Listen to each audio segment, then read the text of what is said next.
Hello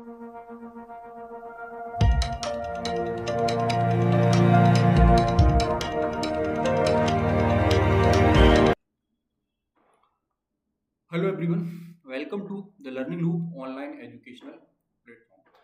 student, हमने अपनी exam वाली सीरीज में, ठीक है, पिछले सेशन में 2024 और 2023 के जो 3 नंबर वाले क्वेश्चंस एग्जाम में पूछे गए थे उनको हम लोग कवर कर चुके हैं। ठीक है, आज की क्लास में हम 2022 के एग्जाम के अंदर जो 3 नंबर वाले क्वेश्चंस पूछे गए हैं उनको हम लोग डिस्कस करने वाले हैं, उनको समझने वाले हैं, उनको देखने वाले हैं। ठीक है, तो प्लेलिस्ट में जो 10th क्लास की प्लेलिस्ट है उसमें आपको सारे क्लासेस मिल जाएंगे। ठीक है, 2025 की हम बात करते हैं तो 2025 का जो क्वेश्चन पेपर है वो मेरे द्वारा पूरा सॉल्व कराया गया है, जिसमें हमने ऑब्जेक्टिव क्वेश्चन डिस्कस करे हैं। ठीक है, 3 नंबर वाले क्वेश्चन डिस्कस करे हैं, 5 नंबर वाले और 7 नंबर वाले क्वेश्चन। उसके बाद हमने फिर क्या किया है, ठीक है, 3 नंबर वाले क्वेश्चन की सीरीज हम लेकर आए हैं। ठीक है, जिसमें हमने 3 नंबर वाले क्वेश्चन पे हम बात करें तो 2025 हम ऑलरेडी पहले कंप्लीट कर चुके हैं। ठीक है, इसके बाद मैंने 2024 बताया है, इसके बाद 23 बताया और आज की क्लास में हम 2022 को डिस्कस कर रहे हैं। ठीक है, तो चलते हैं अपनी क्लास की ओर। ठीक है, आज हम देखने वाले हैं 2022। ठीक है, 2022 में हम देख रहे हैं 3-3 नंबर में जो क्वेश्चन हमसे लास्ट ईयर पूछे गए हैं, कौन से क्वेश्चन पूछे गए हैं। ठीक है, पूछा गया है स्व प्रबंधन किसे कहते हैं। ठीक है, यानी सेल्फ मैनेजमेंट किसे कहा जाता है। ठीक है, ये पहला क्वेश्चन आपसे पूछा गया है। ठीक है, दूसरा क्वेश्चन आपसे पूछा गया है स्थायी विकास या सस्टेनेबल डेवलपमेंट क्या होता है ना। तो मैंने आपको प्रीवियस पहले भी क्लासेस में बताया है कि जो सस्टेनेबल डेवलपमेंट है, सतत विकास है, ये हर बार आपसे 3 नंबर में पूछा ही जा रहा है। ठीक है ना। इसके बाद आपसे पूछा गया है डिजिटल इमेज क्या है। ठीक है, फोर्थ क्वेश्चन आपसे जो पूछा गया वो पूछा गया फॉर्म और क्वेरी, है ना। इसके पहले वाले सेशन में, प्रीवियस क्लास में हमने देखा था, आपसे पूछा गया था फॉर्म, जो फॉर्म है, ठीक है, और रिपोर्ट है वो क्या होता है 3 नंबर में। ठीक है, आप इस बार आपसे पूछा गया फॉर्म और क्वेरी में। ठीक है, आपसे पूछा गया कि फॉर्म और क्वेरी को समझाइए 3 नंबर में। ठीक है, आगे हम बात करते हैं 5वें नंबर पर। तो आपसे पूछा गया है स्प्रेडशीट में समेकित फंक्शन का उपयोग क्यों किया जाता है। ठीक है,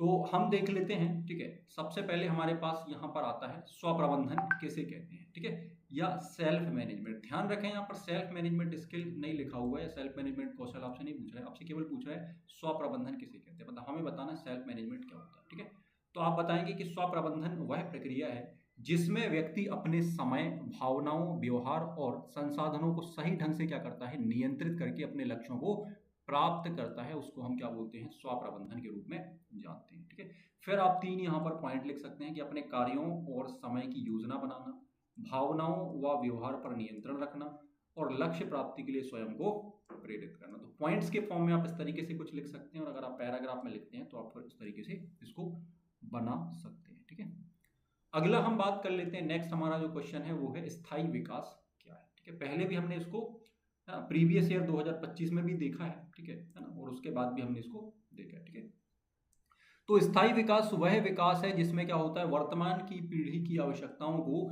इस प्रकार पूरा किया जाता है कि भविष्य की पीढ़ियों की आवश्यकताओं पर कोई नकारात्मक प्रभाव ना पड़े। ठीक है, या वर्तमान में हम चीजों को, कुछ संसाधनों को इस तरीके से उपयोग करते हैं कि आगे आने वाली जो पीढ़ी है उसके लिए भी संसाधनों को सुरक्षित रूप से बचाकर रखा जा सके, या उनके यूज के लिए भी रखा जा सके। ठीक है, फिर अगर इसको पॉइंट फॉर्म में लिखना हो तो हम क्या बता सकते हैं। पहला पॉइंट, प्राकृतिक संसाधनों का संतुलित उपयोग। ठीक है, पर्यावरण संरक्षण के साथ विकास।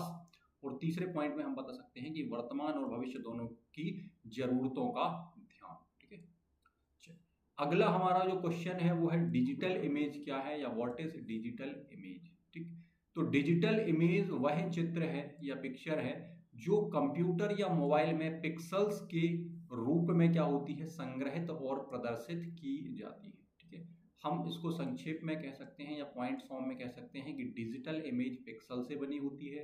इसे कंप्यूटर, मोबाइल में देखा, संपादित, है ना, ठीक है, या मॉडिफाई किया जा सकता है।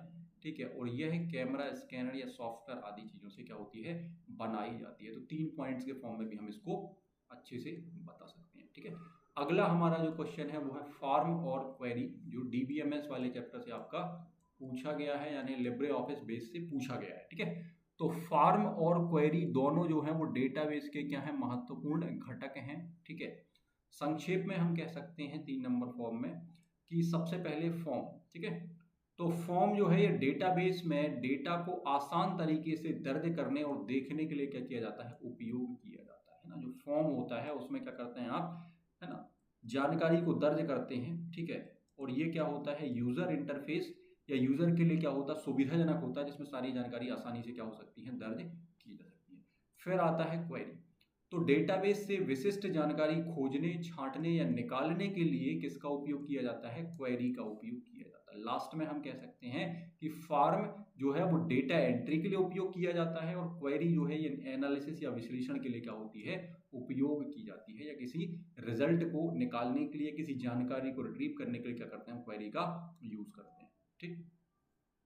नेक्स्ट हम बात कर लेते हैं, हमारा नेक्स्ट क्वेश्चन जो है, स्प्रेडशीट में समयांकित फंक्शन का उपयोग आपसे पूछा जाता है कि उपयोग क्यों किया जाता है, ये पूछा गया है 3 नंबर में, ठीक है। हम किसकी बात कर रहे हैं यहाँ पर, 2022 की, ठीक है। तो स्प्रेडशीट में समयांकित फंक्शन का उपयोग एक से अधिक मानों पर गणना करके एक परिणाम प्राप्त करने के लिए क्या होता है, किया जाता है, ठीक है ना। शॉर्ट में हम क्या बता सकते हैं, या पॉइंट फॉर्म में हम क्या कह सकते हैं कि कई संख्याओं का योग, औसत, अधिकतम, न्यूनतम आदि निकालने के लिए यूज किया जाता है। बड़े डेटा का त्वरित और सटीक विश्लेषण करने के लिए यूज किया जाता है। समय बचाने और गणना में त्रुटि कम करने के लिए भी क्या होता है, इसका उपयोग किया जाता है, ठीक है। तो उम्मीद है आपको सारे क्वेश्चन ठीक से समझ में आए होंगे। तो हमने 2022 अपना 3 नंबर कंप्लीट कर लिया। तो अगर हम जो 3 नंबर वाली सीरीज की बात कर रहे हैं, तो 3 नंबर वाली सीरीज में हमने देखो सबसे पहले क्या किया भाई, 25 कंप्लीट कर लिया, ठीक है। 25 के बाद हमने क्या किया है, 24 कंप्लीट किया है। 24 के बाद हमने 23 कंप्लीट किया है, और 23 के बाद हमने क्या किया है, 22 कंप्लीट किया है, ठीक है। तो हम ये 3 साल ये कंप्लीट कर चुके हैं, और ये वाला जो है मैंने आपको पहले ही कंप्लीट करा दिया है ना। तो 3 नंबर वाली सीरीज हमारी कंप्लीट हो गई है। अब हम नेक्स्ट क्लासेस में बात करने वाले हैं 5 नंबर की, ठीक है ना। तो 5 नंबर में हम बात करते हैं। तो 5 नंबर में मैंने जो 2025 वाला पेपर है वो आपको ऑलरेडी सॉल्व करा दिया है। तो हम नेक्स्ट क्लास में मिलते हैं 2024 के 5 नंबर के साथ।